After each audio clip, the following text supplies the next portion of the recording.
Today we will discuss the next topic of chapter 1, that is matter in our surroundings, class 9th. So आज का जो हमारा topic है that is change of state. So last जो video थी हमने उसमें डिस्कस किया था कि जो मैटर होता है हमारे पास उसकी मेन 3 स्टेट्स होती हैं हमारे पास, that is one is solid, second is liquid and third is gas.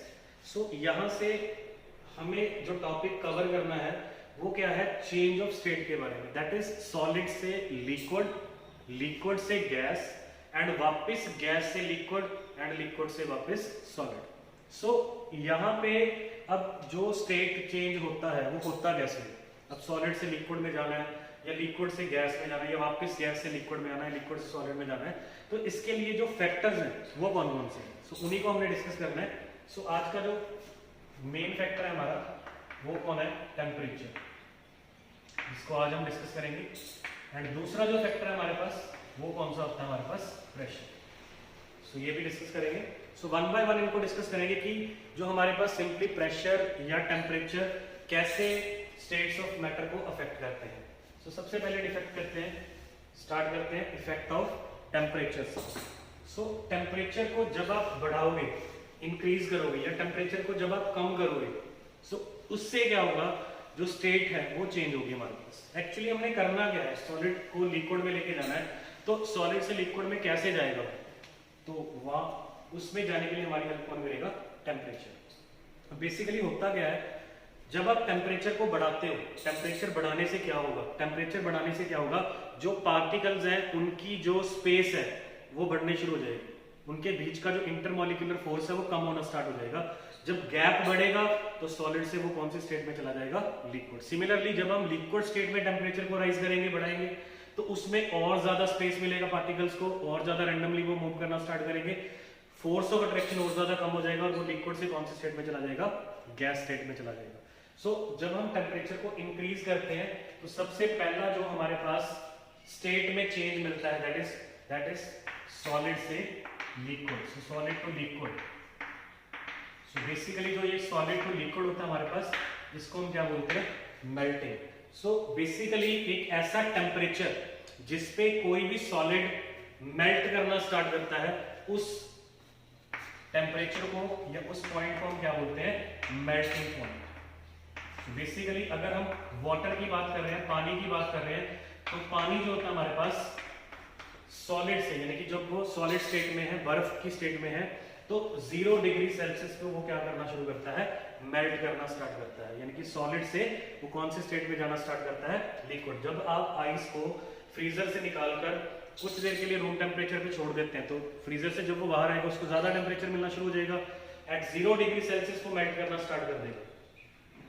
So the point, or we can say the temperature at which a solid starts converting into liquids is called its melting point. So this is the state where the solid changes to liquid is called melting. So this is a process by which we can say a solid can change into liquid, and the temperature at which solid changes into liquid, that point is called, that temperature is called melting point. समझ में आ गया होगा सभी के. Second, solid से liquid, अब जाएंगे हम लिक्विड से gas, liquid to gas. So liquid to gas को हम वेपोराइजेशन बोलते हैं, या सिंपली हम क्या बोलते हैं, बॉइलिंग. इसका दूसरा नाम क्या है हमारे पास, वेपोराइजेशन, वेपर्स बनाना, वेपोराइजेशन. चाहे आप वेपोराइजेशन बोल लो, चाहे आप बॉइलिंग बोल लो, दोनों का मीनिंग सेम है. इसमें हमारी जो लिक्विड स्टेट है वो किस में चेंज होगी, गैस में चेंज होगी. सिमिलरली जैसे देखो अब यहाँ पे मेल्टिंग पॉइंट डिस्कस किया था हमने, यहाँ पे कौन सा पॉइंट आ जाएगा हमारे पास, बॉइलिंग पॉइंट. बेसिकली एक ऐसा टेम्परेचर जिसपे कोई भी लिक्विड सिंपली वेपर स्टेट में या गैस स्टेट में जाना स्टार्ट करता है, उस टेम्परेचर को हम क्या बोलते हैं, बॉइलिंग पॉइंट. और जो प्रोसेस होता है जिसमें एक लिक्विड गैस स्टेट में जा रहा है, उस स्टेट में जाने के लिए जो प्रोसेस हमारे पास फॉलो होता है, उस प्रोसेस को हम क्या बोलते हैं, बॉइलिंग बोलते हैं. सो यहाँ से हमारा बेसिकली जो ये दोनों पॉइंट्स को हमने डिस्कस किया है, इसमें जो हमने स्टडी किया है that will be called increase in temperature. Now what happens when we study decrease in temperature. So यहाँ पे उल्टा होगा, डिक्रीज जब हम टेम्परेचर को कम करेंगे, डिक्रीज करेंगे, उससे क्या होगा, उससे पार्टिकल दोबारा से नजदीक आना स्टार्ट हो जाएंगे, फोर्स ऑफ अट्रैक्शन कम होना, सॉरी ज्यादा होना स्टार्ट हो जाएगा, और वो वापस लिक्विड से कौन से स्टेट में जाएगा, सॉलिड में, और गैस से कौन से स्टेट में जाएगा, लिक्विड स्टेट में। सो चलते हैं पॉइंट नंबर 3 पे, गैस टू लिक्विड। अब जब गैस से लिक्विड में जाना है तो उस प्रोसेस को हम क्या बोलेंगे, कंडेंसेशन, यानी कि एक ऐसा प्रोसेस जिसमें हम गैस को वापस कौन से स्टेट में लेके जा रहे हैं, लिक्विड में। उसके लिए हमें क्या करना पड़ेगा, टेम्परेचर को डिक्रीज करना पड़ेगा। सो जब हम टेम्परेचर को डिक्रीज करेंगे तो क्या होगा, पार्टिकल्स वापस से नजदीक आना स्टार्ट हो जाएंगे, उनमें फोर्स ऑफ अट्रैक्शन बढ़ना शुरू हो जाएगा, जिसकी वजह से गैस कौन से स्टेट में चली जाएगी, लिक्विड। सो इसको हम समझाते हैं एक सिंपल एग्जांपल से। देखो साइड में आपको एक पिक्चर दिख रहा होगा, उस पिक्चर में देखो क्या है हमारे पास, सिंपली एक पैन है, उसमें हमने कुछ आइस लिया हुआ है, साथ में हमारे पास एक केटल है, उसमें हमने पानी लिया हुआ है। अब जब केटल में पानी को बॉईल करते हैं तो पानी के वेपर बनने स्टार्ट हो जाते हैं। अब जब पानी के वेपर बनेंगे, उन वेपर्स को हमने क्या किया, सिंपली हमारे पास जो पैन है जिसमें हमने आइस लिया हुआ है उसके कांटेक्ट में ले गए। अब जैसे ही स्टीम आइस के कांटेक्ट में आएगी, उसका टेम्परेचर क्या हो जाएगा, डाउन, कम हो जाएगा, जिसकी वजह से वो जो स्टीम है वापस कौन से स्टेट में चला जाएगा, लिक्विड स्टेट में, क्योंकि उसके टेम्परेचर कम होने से क्या हुआ, पार्टिकल्स के बीच में जो फोर्स ऑफ अट्रैक्शन था वो बढ़ना शुरू हो गया और पार्टिकल नजदीक आना स्टार्ट हो गया। सो नेक्स्ट चलते हैं पॉइंट नंबर 4 पे, लिक्विड टू सॉलिड। अब लिक्विड टू सॉलिड में क्या होगा कि सिंपली जो हमारे लिक्विड है उनका टेम्परेचर और ज्यादा कम करेंगे, फोर्स ऑफ अट्रैक्शन और ज्यादा बढ़ेगा, जितना फोर्स ऑफ अट्रैक्शन बढ़ता जाएगा उतना हम सॉलिड स्टेट की तरफ बढ़ते चले जाएंगे। सो जब हम लिक्विड को हम सॉलिड में चेंज करते हैं उसको हम क्या बोलते हैं, फ्रीजिंग। सो सिंपल, हम फ्रिज में पानी भर के रखते हैं, फ्रीजर होता है हमारे पास जहां पे टेम्परेचर 0 से कम होता है। सो जब हम 0 से कम टेम्परेचर पे पानी को रखते हैं तो वो पानी कौन से स्टेट में चला जाता है, सॉलिड स्टेट में चला जाता है। सो यही था हमारे पास लिक्विड टू सॉलिड। सो यहाँ पे हमारा जो चेंज ऑफ स्टेट का कंसेप्ट है according to the concept of temperature यहाँ पे कंप्लीट हो जाता है। सो इसी के साथ हमारे पास एक काफी इंपॉर्टेंट टॉपिक है इस चैप्टर का, that is called latent heat. So उसको डिस्कस करते हैं। What do you mean by latent heat? So latent heat का सिंपल मीनिंग क्या होता है, latent का मतलब होता है हिडन, बेसिकली लैटिन वर्ड है ये latent, उसका जो मीनिंग होता है वो क्या होता है, हिडन। सो बेसिकली हम यहाँ पे हिडन हीट की बात कर रहे हैं। अब यहाँ पे जो हिडन वर्ड है इसको थोड़ा समझना पड़ेगा, वो कैसे समझते हैं देखो। इसके लिए हम एक एक्टिविटी हमारी बुक में उसको कवर करेंगे।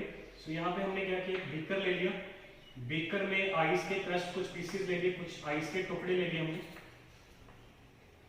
यहाँ पे हमने एक बर्नर लगा दिया जो हीट करेंगे जब हम इसे, यहाँ पे एक थर्मोमीटर लगा दिया हमने।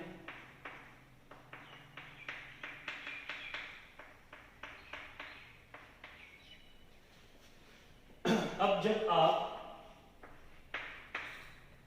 सिंपली हीट करोगे तो बर्फ, हमें पता है पानी बनना स्टार्ट हो जाएगी, लेकिन यहाँ पे एक इंटरेस्टिंग चीज जो होगी वो समझनी बहुत जरूरी है। जब आप बर्फ को गर्म करते हो, हीट कर रहे हो, मान लीजिए हमारा बर्नर है जो हीट सप्लाई करेगा हमें। सो जब हम इसे हीट करते हैं, सो हीट करोगे जब आप, तो क्या होगा, जो हमारा टेम्परेचर है वो एक जगह पे कांस्टेंट हो जाएगा, स्टिल हो जाएगा। सो जब आप आइस को पानी बनाते हो तो जो टेम्परेचर है वो हमारा 0 डिग्री सेल्सियस पे हो जाता है, कांस्टेंट हो जाता है, स्टिल हो जाता है। और ये कब तक रहेगा, जब तक पूरी की पूरी आइस पानी में कन्वर्ट नहीं हो जाती। अब ऐसा क्यों हुआ, सिंपल सा फैक्ट है कि अगर हम हीट दे रहे हैं, देखो लगातार हम इसे हीट कर रहे हैं, अगर हम हीट दे रहे हैं तो हीट का सीधा सीधा कंसेप्ट किसके साथ अटैच होता है, टेम्परेचर के साथ। जब आप हीट बढ़ाओगे तो इसका मतलब हमारा टेम्परेचर भी बढ़ना चाहिए, लेकिन यहाँ पे ऐसा कुछ देखने को नहीं मिल रहा है। जब हम हीट कर रहे हैं तो हमारा जो टेम्परेचर है वो 0 पे ही खड़ा है, 0 पे ही कांस्टेंट हो गया है। क्यों, ऐसा क्यों हुआ? सो बेसिकली यहाँ पे देखो हो क्या रहा है, जो हम हीट दे रहे हैं वो टेम्परेचर को नहीं बढ़ा रही है, तो वो कर क्या रही है, फिर जो हीट हम सप्लाई कर रहे हैं वो एक तरह से अंदर जाके छिप गई, हिडन हो गई। उसने टेम्परेचर को नहीं बढ़ाया, लेकिन उसने अपना काम किया। वो काम क्या किया, उसने अंदर जाके जो आइस के पार्टिकल थे उनमें स्पेसिस को बढ़ाना स्टार्ट कर दिया, फोर्स ऑफ अट्रैक्शन को कम करना स्टार्ट कर दिया। जैसे ही स्पेसिस बढ़े, फोर्स ऑफ अट्रैक्शन कम हुआ, सॉलिड स्टेट किस में चेंज हो गई, लिक्विड स्टेट में। सो टेम्परेचर नहीं बढ़ेगा, बट यहां पे जो हीट है वो काम तो कर रही है ना। सो इसी वजह से इसे हम क्या बोलते हैं, हिडन हीट बोलते हैं। सो ये दो तरह की होती है, एक होती है latent heat of fusion and दूसरी होती है हमारे पास लेटेंट हीट ऑफ वेपोराइजेशन। तो पहले बात करेंगे हम लेटेंट हीट ऑफ फ्यूजन की। तो इसी डायग्राम को एक्सप्लेन करेंगे लेटेंट हीट ऑफ फ्यूजन के लिए। So basically latent heat of fusion का मतलब क्या होता है, ऐसी हीट जो किसी भी सॉलिड को लिक्विड में कन्वर्ट करने के लिए जरूरी होती है। सो बेसिकली जब हम लेटेंट हीट ऑफ फ्यूजन को डिफाइन करते हैं तो एक चीज का ध्यान रखना है, यहाँ पे एक स्टैंडर्ड वर्ड यूज करना है 1 kg, that is the heat required to convert 1 kg of solid completely into liquid state is called latent heat of fusion. इसी तरह से हमारे पास होती है लेटेंट हीट ऑफ वेपोराइजेशन। इसमें क्या होगा, जहां हमने आइस के कुछ टुकड़े लिए थे, यहां पे हम क्या करेंगे, इसकी जगह पे वाटर ले लेंगे। तो जब हम वाटर को अगेन बॉइल करेंगे तो हमारा जो टेम्परेचर है अगेन एक जगह पे जाके स्केल हो जाएगा and that will B 100 degree Celsius. अब यहां से टेम्परेचर राइज नहीं करेगा कब तक, जब तक पूरे का पूरा पानी हमारे पास वेपर स्टेट में नहीं चला जाता। सो बेसिकली यहां पे भी वही फैक्ट है कि जब हम 1 kg वाटर को कंप्लीटली वेपर स्टेट में चेंज करते हैं तो उसके लिए जितनी हीट हमें चाहिए that heat will be called latent heat of vaporisation. यहां पे भी एक चीज जरूरी है समझनी कि टेम्परेचर जैसे 0 पे स्केल हो गया था, यहाँ पे 100 पे स्केल हो गया था। सीबीएसई का एक बहुत इंपॉर्टेंट क्वेश्चन यहाँ पे डिस्कस होता है। वो क्वेश्चन क्या है कि why temperature remains constant like 0 degree Celsius और 100 degree Celsius even we are supplying heat continuously. Heat दे रहे हैं बट टेम्परेचर फिर भी स्टिल क्यों रहता है, क्यों खड़ा हो जाता है, क्यों रुक जाता है टेम्परेचर वहां पे। सो इसका आंसर सिंपल क्या है कि जो हीट हम सप्लाई कर रहे हैं वो टेम्परेचर को नहीं बढ़ा रही है, एक्चुअली वो क्या कर रही है, पार्टिकल्स जो वाटर के हैं या आइस के हैं उनके बीच में गैप को इंक्रीज कर रही है, फोर्स ऑफ अट्रैक्शन को कम कर रही है। So that's why temperature remains constant. समझ में आ गया होगा सभी को ये टॉपिक, बहुत इंपॉर्टेंट टॉपिक है। सो चलते हैं नेक्स्ट टॉपिक की तरफ। सो यस स्टूडेंट्स, समझ में आ गया होगा आपको सभी को लेटेंट हीट कैसे करना है, क्या टॉपिक था ये हमारे पास। इसके लिए सीबीएसई के 2 बहुत इंपॉर्टेंट क्वेश्चन और भी हमारे पास। पहला क्वेश्चन कि बेसिकली हमारे पास आइस एंड वाटर, ये 2 चीजें हैं और दोनों को हमने 0 डिग्री सेल्सियस पे ले लिया, that is 273 Kelvin. So question क्या है कि आइस और we can say cold water at 273 Kelvin or we can say at 0 degree Celsius, which will give the effective cooling either ice or water. So ice और water में से ज्यादा cooling हमें कौन देगा, सेम टेम्परेचर पे 0 degree Celsius पे या फिर 273 केल्विन पे। सो बेसिक आंसर हमारे पास क्या होगा, आइस। इसका सिंपल सा रीजन क्या है कि जो आइस होता है 0 डिग्री सेल्सियस पे या 273 केल्विन पे, it simply absorb much heat from our body। हमारी बॉडी से बहुत ज्यादा हीट एब्जॉर्ब कौन कर सकता है, आइस देन कूलिंग वाटर। ठंडे पानी से आइस का इफेक्ट हमारी बॉडी में कूलिंग का ज्यादा मिलेगा। क्यों, क्योंकि हमारी बॉडी से ज्यादा हीट यानी कि जो लेटेंट हीट है हमारी बॉडी से वो कौन ज्यादा एब्जॉर्ब कर सकता है, आइस एब्जॉर्ब कर सकती है। तो सिंपल आंसर इसका क्या होगा, आइस। सिमिलरली इसी का ही दूसरा पार्ट है हमारे पास। एक है हमारे पास boiling water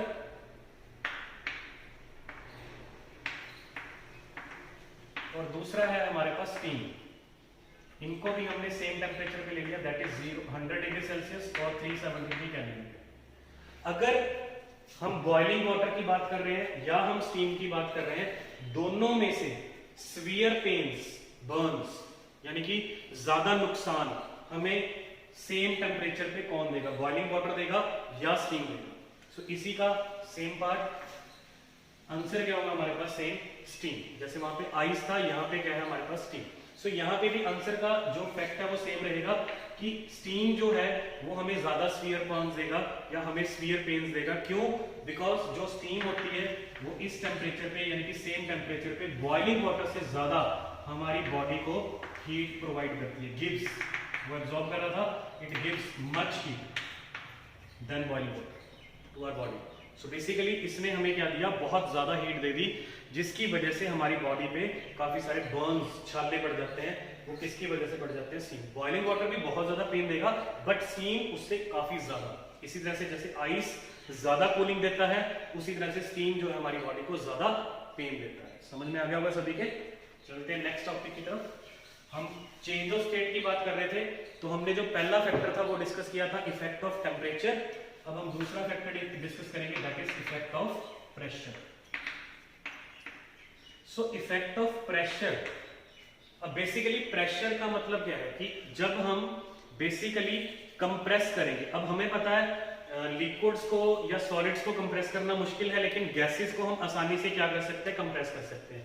so basically effect of pressure में गैसेस का जो रोल है वो काफी इंपॉर्टेंट रहेगा। सो यहाँ पे एक सिंपल सी चीज जो समझने वाली है कि गैसेस को जब हम कंप्रेस करेंगे अंडर हाई प्रेशर, प्रेशर को बढ़ा रहे हैं, सो अंडर हाई प्रेशर जब हम गैसेस को कंप्रेस करते हैं तो उनके जो पार्टिकल्स हैं वो अगेन नजदीक आने स्टार्ट हो जाते हैं। जब वो नजदीक आएंगे ऑब्वियसली क्या होगा, पार्टिकल बीच में जो फोर्स ऑफ अट्रैक्शन है वो बढ़ना स्टार्ट हो जाएगा। जब फोर्स ऑफ अट्रैक्शन बढ़ेगा तो वो नेक्स्ट स्टेट में चला जाएगा, दैट इज वो गैस से कौन सी स्टेट में चला जाएगा, लिक्विड स्टेट में। कुछ एग्जांपल्स भी हमारे पास, जैसे अमोनिया गैस होता है। Ammonia gas simply it can be liquefied by applying high pressure.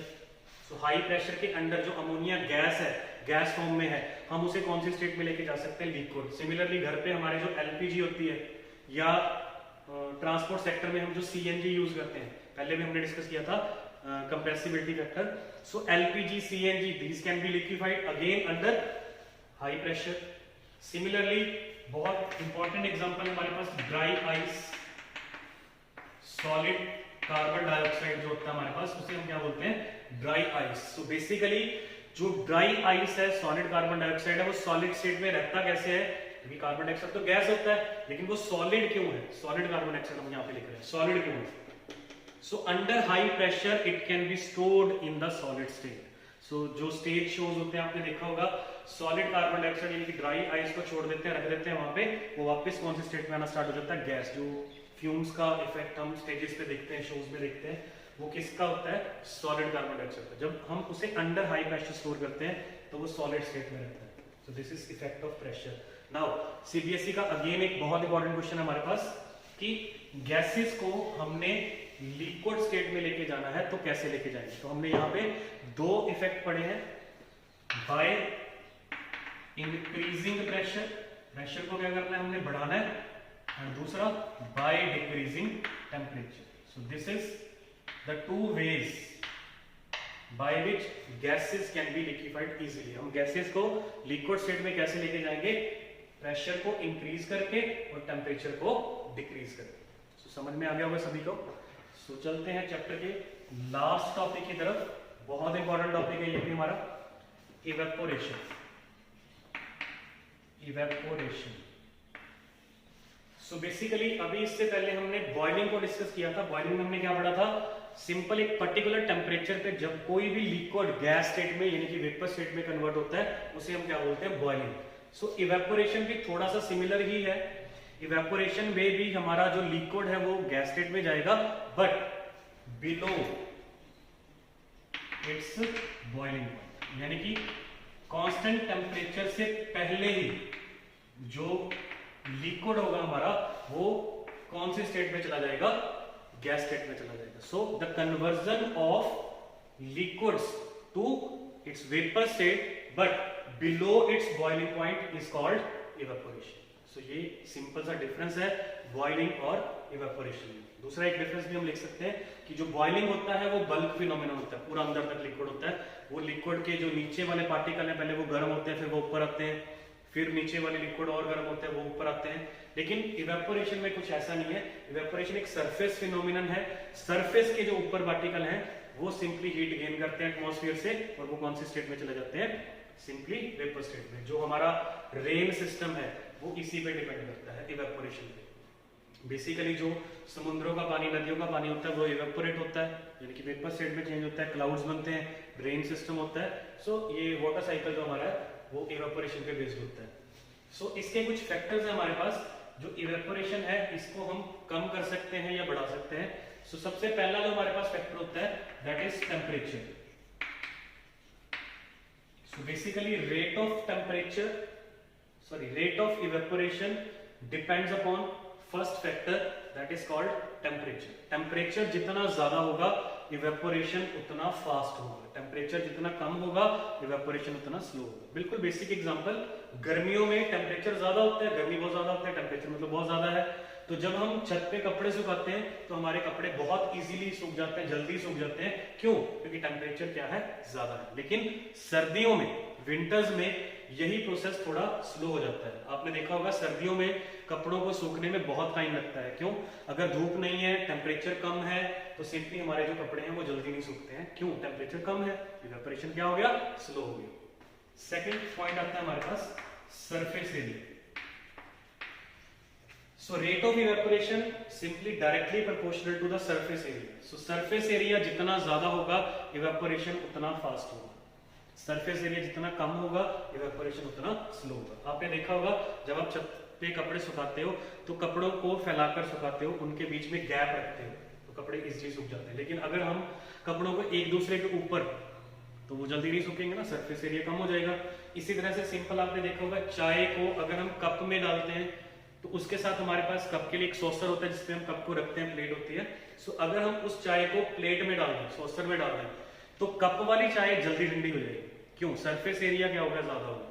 Cup का सरफेस एरिया कम है, उसमें चाय थोड़ा लेट ठंडी होगी, लेकिन सॉसर में चाय जो है वो जल्दी ठंडी हो जाएगी। क्यों? क्योंकि उसका सरफेस एरिया क्या है, ज्यादा है। Number third, humidity.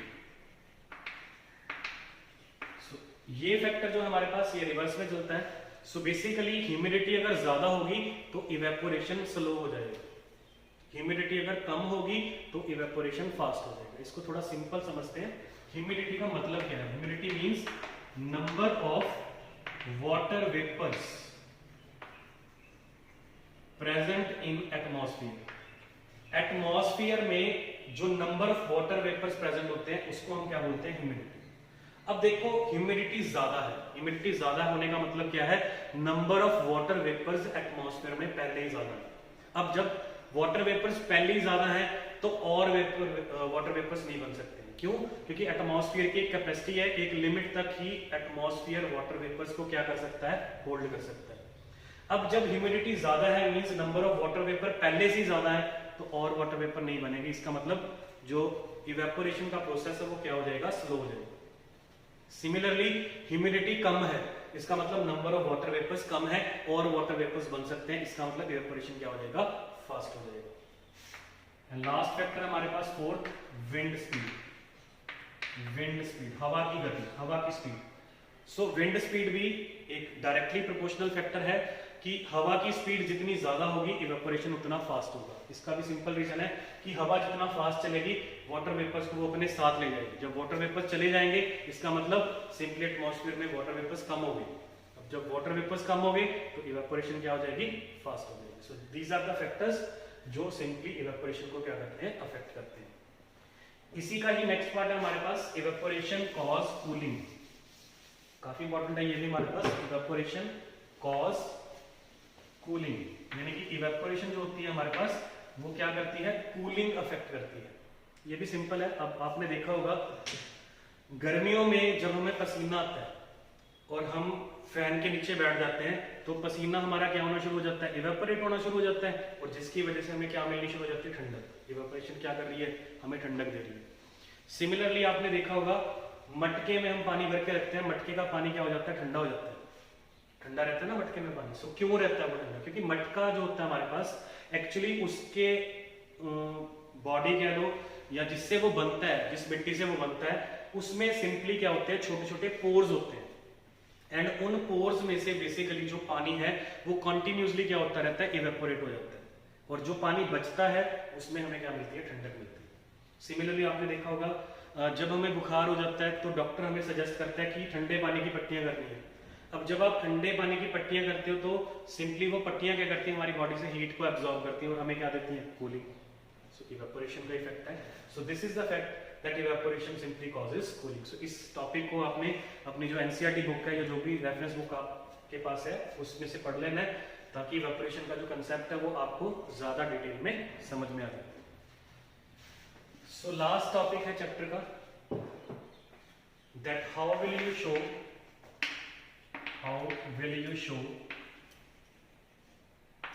that water vapors are present in the atmosphere. So simple सा क्वेश्चन है कि वाटर वेपर्स प्रेजेंट है एटमॉस्फेयर में, आप शो कैसे करोगे, आप कैसे बताओगे? इसके लिए भी हमारे पास एक सिंपल सी एक्टिविटी है। आप क्या करो, फ्रिज में से एक ठंडे पानी की बोतल निकालो, चिल्ड वाटर, उसको साइड में रखो। या फिर आप क्या कर सकते हो, एक स्टील का गिलास ले लो, उसमें बहुत ठंडा पानी या बर्फ के कुछ टुकड़े डाल के साइड में रखो। आप 10-15 मिनट बाद देखना उस बॉटल को जिसको आपने फ्रिज में से निकाल के बाहर रखा था, उसके आसपास, उसके बॉडी पे पानी की कुछ बूंदे आपको दिखाई देंगी। जो स्टील का गिलास आपने बर्फ भर के रखा था, स्टील के गिलास के बाहर आपको पानी दिखेगा। सो वो पानी कहाँ से आया? अब अंदर से तो पानी बाहर आने से रहा, इसका मतलब वो पानी कहाँ से आया? एक्चुअली क्या था, एटमॉस्फेयर में वेपर्स होते हैं, जब वो गिलास के कांटेक्ट में आते हैं वो वेपर्स टेम्परेचर को रिड्यूस कर रहे हैं, अब उनको टेम्परेचर कम मिल रहा है। सो कम टेम्परेचर मिलने की वजह से वो जो वेपर्स हैं वो किस में चेंज हो गए?